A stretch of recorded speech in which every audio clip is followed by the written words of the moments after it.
എന്തോന്നാ കുഞ്ഞു ഷായത് പിള്ളേർ കളിയാ? നടുറോഡിൽ വെച്ച് സ്റ്റണ്ട് നടത്താനാ അതിനോട് പറഞ്ഞേ? 4-5 ലോഡ് കൊപ്ര വന്നിട്ടുണ്ടായിരുന്നു. എന്നാ പിന്നെ ആ പണി നടക്കട്ടെ എന്ന് കരുതി. അതുകൊണ്ട് ആ കണ്ണനെ ഇസ്മയിലിനെ ഒക്കെ അയച്ചത്. കൊപ്രാന്നല്ലേ? ചേട്ടാ, നാട്ടുകാരെ ബോധ്യപ്പെടുത്താൻ വേണ്ടിയായി മിലിറ്ററിക്ക് നിനക്ക് അറിയത്തില്ലേ? സ്വർണത്തിന്റെയും കഞ്ചാവിന്റെയും കച്ചവടം പുറത്തറിയാതിരിക്കാനുള്ള ഒരു മറ. ക്ഷമിക്കണം മുതലാളി. അടിച്ചും ഇടിച്ചും 2 മണിക്കൂർ സ്റ്റണ്ട് നടത്തിയല്ല ശത്രുക്കളെ വകവരുത്തേണ്ടത്. അവന്മാരെ കൊണ്ട് പറ്റത്തില്ല എന്ന് മനസ്സിലായത് കൊണ്ടാണ് ഞാൻ അവിടെ കാറും കൊണ്ടുവന്നത്.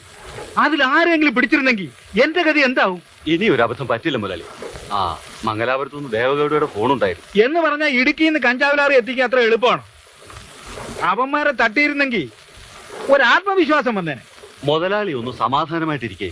ഞാൻ മുഖം മൂടി ഇടാം. അശോകവർമ്മയെ പോലെ യവന്മാരുടെ അന്ത്യവും എന്റെ കൈകൊണ്ട് തന്നെ വേണമെന്നായിരിക്കും ദൈവനിശ്ചയം.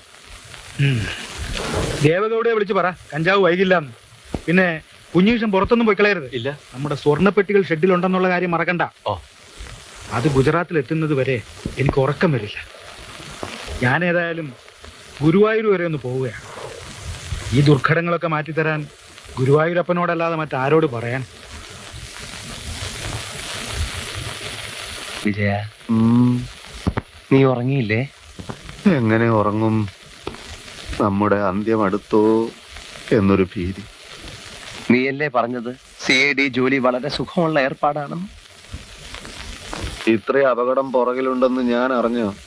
സർക്കിള് പറഞ്ഞത് നേരാ. CIDകൾ ഒരിക്കലും പരസ്യമായ അന്വേഷണത്തിന് ഇറങ്ങരുത്. അക്കാര്യം ഞാനും ആലോചിക്കാതിരുന്നില്ല. റോഡിൽ വെച്ചൊരു തടിയനെ പിന്തുടരാമെന്ന് ഞാൻ പറഞ്ഞില്ലേ? അവനെ ഉടനെ കണ്ടുപിടിക്കണം. കൊല്ലുമെന്ന് റെസ്റ്റോറന്റ് വെച്ച് അവൻ പറയുന്ന ഞാൻ കേട്ടതാ. ഓഹോ, കൈവിട്ടുപോയി. കൈവിട്ടു പോട്ടെ, നമുക്ക് മദുരാശിയിലേക്ക് തിരിച്ചു പോവാം. അങ്ങനെ ഒളിച്ചോടാൻ തുടങ്ങിയാൽ എവിടം വരെ ഓടും? ഈ കേസ് അല്ലെങ്കിൽ മറ്റൊരു കേസ് അന്വേഷിച്ചല്ലേ പറ്റൂ. നമ്മുടെ ജോലി ഇതായി പോയില്ലേ? ഈ ജോലി തന്നെ വേണ്ടെന്ന് വെച്ചാലോ എന്നാ ഞാൻ ആലോചിക്കുന്നത്. വിജയ, നിന്റെ കരിനാക്ക് പുറത്തെടുക്കാതെ. പട്ടിണിയും പരിവട്ടവും ഒന്നും നിനക്ക് മതിയായില്ലേ? തെണ്ടി തെണ്ടി കൂമ്പ് കരിയാറായപ്പോ ഒരു ജോലി കിട്ടിയിട്ട് അത് വേണ്ടെന്ന് വെക്കാനോ? CIDകൾ വേഷം മാറി വേണം അന്വേഷണം നടത്തേണ്ടത് എന്ന തത്വം ഞാൻ മനസ്സിലാക്കുന്നു. ആ തടിയൻ തന്നെയാണ് നേതാവ്. അവനെ പറ്റിയുള്ള എല്ലാ രഹസ്യങ്ങളും നമുക്കറിയണം. നമുക്ക് വേഷപ്രച്ഛന്നരാകാം. 10ാം ക്ലാസ്സിൽ പഠിക്കുമ്പോ വേഷപ്രച്ഛന്ന മത്സരത്തിന് എനിക്ക് 1ാം സമ്മാനം കിട്ടിയിട്ടുണ്ട്. എന്നാ പേടിക്കാനേ ഇല്ല. നമുക്ക് മതം മാറാം. അയ്യോ, എന്തിന്? താടിയും തുപ്പിയും വെച്ച് കുട നന്നാക്കുന്ന മുസ്ലിങ്ങളാകാം. കുട നന്നാക്കാനുണ്ടോ എന്നൊന്ന് വിളിച്ചേ. കുട നന്നാക്കാനുണ്ടോ? കുട നന്നാക്കാനുണ്ടോ? Tamil Nadu CID mister Ramdas here. Yes. ഓ, ഇൻസ്പെക്ടറോ? ആ, തകൃതിയായി മുന്നോട്ട് പോകുന്നു. ഞങ്ങൾ ഇന്ന് വിജയകരമായ ഒരു വേഷം മാറ്റം നടത്തി. ചിലരെയൊക്കെ സംശയമുണ്ട്. അതൊന്നും പറയാറായിട്ടില്ല. ഇതെന്തൊരു ശല്യമാണ്. സമയമാവുമ്പോൾ ഞങ്ങൾ അങ്ങോട്ട് വിളിക്കാം. Okay okay. ആ സർക്കിൾ ഇൻസ്പെക്ടർ ഒരു വല്ലാത്ത ശല്യക്കാരനാണ്. ആകാംക്ഷയാണ്. നമ്മളിവിടെ അത്ഭുതം കാണിക്കുമെന്ന് അവർ പ്രതീക്ഷിക്കുന്നുണ്ട്. വിജയ, വേറെ ഒരു നല്ല വേഷം പറ. ആ തടിയനെ എത്രയും പെട്ടെന്ന് കണ്ടുപിടിച്ചേ പറ്റൂ.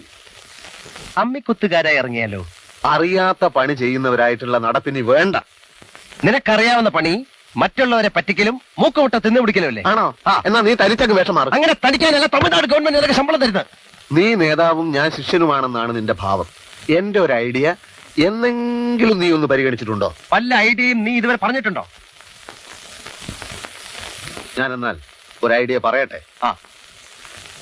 നമുക്ക് കപ്പട മീശയും തലയിലൊരു കെട്ടുമൊക്കെ ആയിട്ട് പക്ഷിശാസ്ത്രക്കാരാകാം. എവിടെയും കേറിച്ചെല്ലാം, എന്തു നുണയും പറയാം. പക്ഷിശാസ്ത്രം ആകുമ്പോ ഈ തത്തയെ കൊണ്ട് കാർഡെടുപ്പിക്കണ്ടേ? അത് വളരെ എളുപ്പമല്ലേ. ചിറക് മുറിച്ച തത്തയായിരിക്കും. നമ്മൾ തത്തയെ കൂടിന്റെ പുറത്തേക്ക് ഇറക്കി വിടണം. എന്നിട്ട് കൂടിന്റെ ഒരു വശത്ത് ടിക് ടിക് ടിക് ടിക് എന്ന് പതുക്കെ മുട്ടണം. മുട്ടൽ എപ്പ നിർത്തുന്നോ തത്ത ഉടൻ കാർഡെടുക്കും. ഈ വിദ്യ നീ എങ്ങനെ പഠിച്ചു? ദാസ, നീ വിചാരിക്കുന്നത് പോലെ ഞാൻ ചുമ്മാ CID ഒന്നും അല്ല. ഇതുപോലെ 100 കണക്കിന് ഐഡിയാസ് ഇനിയും വേണേ പറഞ്ഞുതരാം. ആദ്യം ഇത് വിജയകരമാകുമെന്ന് നോക്കട്ടെ. നോക്കാനൊന്നുമില്ല, വിജയം സുനിശ്ചിതം. ഗെറ്റ് റെഡി CID മിസ്റ്റർ ദാസൻ. ഓക്കെ, ശരി മിസ്റ്റർ വിജയൻ. ശരി. CID പണി ഒന്നുകിൽ ആ പിശാചിന്റെ പേരറിയണം, അല്ലെങ്കിൽ അവൻ ഏത് ഏറിയയിലാ താമസിക്കുന്നതെന്ന് അറിയണം.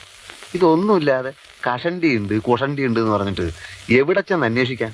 ഈ പണ്ടാരത്തിനാണെങ്കിൽ മുടിഞ്ഞ വേറ്റു. പക്ഷിശാസ്ത്രക്കാരുടെ വേഷത്തിൽ നടന്ന എന്നെ പിടിച്ചോ എന്ന് പറഞ്ഞുകൊണ്ട് കള്ളന്മാര് നേരിട്ട് ഹാജരാവുമെന്ന് നീ അല്ലടാ പറഞ്ഞത്? ഏതായാലും നിന്റെ കൊടതന്നാക്കൽ പരിപാടി പോലെ നാറിയില്ല. അന്ന് തടികേടാവാഞ്ഞത് എന്റെ അപ്പനപ്പന്മാരുടെ അനുഗ്രഹം കൊണ്ടാ. CID പണിയാകുമ്പോ ചിലപ്പോ തടി കേടായെന്നിരിക്കും. ഇഷ്ടമില്ലെങ്കിൽ ഈ കുപ്പായം ഊരി വെച്ചിട്ട് ഡിപ്പാർട്ട്മെന്റിൽ നിന്ന് ഇറങ്ങിപ്പോയ്ക്കോ. ഇഷ്ടമില്ലെന്ന് ആര് പറഞ്ഞു? ഞാൻ തനിച്ചായിരുന്നെങ്കിൽ ഈ കേസൊക്കെ പുല്ല് പോലെ കണ്ടുപിടിച്ചേനെ. ഒരു കാര്യം ചെയ്യാം, ഇനി അങ്ങോട്ട് നീ നിന്റെ വഴിക്ക് അന്വേഷിച്ചോളൂ, ഞാൻ എന്റെ വഴിക്ക് അന്വേഷിച്ചോളാം. ആയിക്കോട്ടെ, എനിക്കൊരു പരാതിയുമില്ല. പക്ഷെ അതിനു മുമ്പ് എനിക്കൊരു കാര്യം ചോദിക്കാനുണ്ട്. നമ്മൾ ആ തടിയനെ ആദ്യമായിട്ട് കണ്ടത് എവിടെ വെച്ചാണ്? റെസ്റ്റോറന്റ് വെച്ച് ആണല്ലോ. നമ്മൾ ഇവിടെ ഇത്രയും അഭ്യാസങ്ങൾ കാണിച്ചു.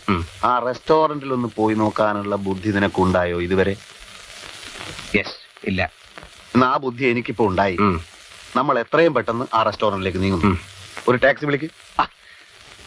നിന്റെ ബുദ്ധിയില്ലായ്മ നീ ഒരിക്കൽ കൂടെ തെളിയിച്ചിരിക്കുന്നു. എടാ, ഇന്ന് വരെ പക്ഷിശാസ്ത്രക്കാര് ടാക്സി സഞ്ചരിക്കുന്ന നീ കണ്ടിട്ടുണ്ടോ? ഇല്ല. യെസ്. വാ, നമുക്ക് ബസ്സിൽ പോകാം.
സാർ കൈവാക്കണമാ?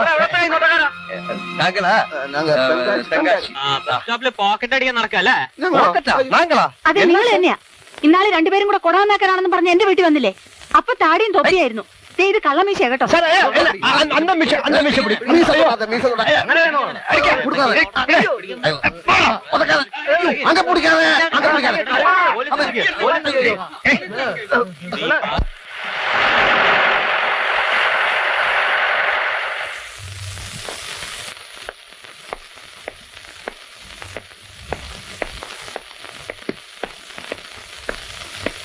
എവിടെ?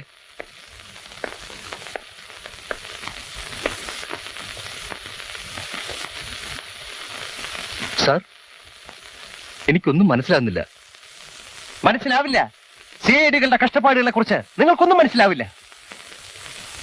ബസ് സ്റ്റോപ്പിൽ വെച്ച് നാട്ടുകാർ തന്നത് പോരാഞ്ഞ് ഇദ്ദേഹം ഞങ്ങൾക്ക് പെരുമാറി. നോക്കണം സാർ, നോക്കണം സാർ. ഇവർ തമിഴ്നാട്ടിൽ നിന്ന് കേസന്വേഷിക്കാൻ വന്നവരാണ്. 1000 പ്രാവശ്യം ഞങ്ങൾ പറഞ്ഞു Tamil Nadu. I'm sorry sir. CIDകളുടെ സ്വാതന്ത്ര്യത്തിൽ കൈകടത്തി ഇവരെയൊക്കെ പിടിച്ച് അകത്തിട്ട് 4 പൊട്ടിക്കണം ആദ്യം. അത് പിന്നെ വീട്ടിൽ വന്നപ്പോ മുസ്ലിം വേഷം, ബസ് സ്റ്റാൻഡിൽ പക്ഷിശാസ്ത്രം. ആരായാലും സംശയിച്ചു പോയില്ലേ സാർ? ഓക്കെ, നിങ്ങൾക്ക് പോവാം. പക്ഷെ ആളുകളെ ദേഹോപദ്രവം ചെയ്യാൻ നിങ്ങൾക്ക് അധികാരമില്ല. അതിനാണ് ഞങ്ങൾ ഇവിടെ ഇരിക്കുന്നത്. പോണം. സാർ, എന്തൊക്കെയാണ് ഈ കാട്ടിക്കൂട്ടുന്നത്? മുസ്ലിം വേഷം, പക്ഷിശാസ്ത്രം. എന്താ കുഴപ്പം? ഞങ്ങൾ കേസ് തെളിയിച്ചാൽ സ്റ്റേറ്റ് പോലീസിന് ഇഷ്ടമാവില്ലെന്ന് ഞങ്ങൾക്കറിയാം. തമിഴ്നാട്ടിൽ കേസില്ലാഞ്ഞിട്ടല്ല, കെഞ്ചിയിട്ടാ ഞങ്ങൾ ഇവിടെ വന്നത്. വിരോധമുണ്ട്, ഞങ്ങൾ ഉടനെ വിട്ടേക്കണം. എനിക്കൊരു വിരോധമില്ല. കൊലപാതകയുടെ രക്തം പരിശോധിച്ചിട്ട് എന്തായി? ഒരു വിവരം അറിഞ്ഞില്ലല്ലോ. അതൊന്നും വേണ്ടെന്നല്ലേ അന്ന് പറഞ്ഞത്? ഞങ്ങൾ അങ്ങനെ പറഞ്ഞാലും നിങ്ങൾ നിങ്ങളുടെ ഡ്യൂട്ടി ചെയ്യണം. ഞങ്ങൾക്ക് അതിന്റെ റിസൾട്ട് ഉടൻ വേണം. ഒരു ഡമ്മി ശരിയാക്കാൻ പോലും വയ്യാത്ത നിങ്ങളെയൊക്കെ. കമോൺ സാർ, എന്റെ ജീപ്പിൽ പോവാം. എന്താ ജീപ്പിൽ പോവാം? സ്റ്റേറ്റ് പോലീസിന്റെ സഹായം ഞങ്ങൾക്ക് ആവശ്യമില്ല. യെസ്.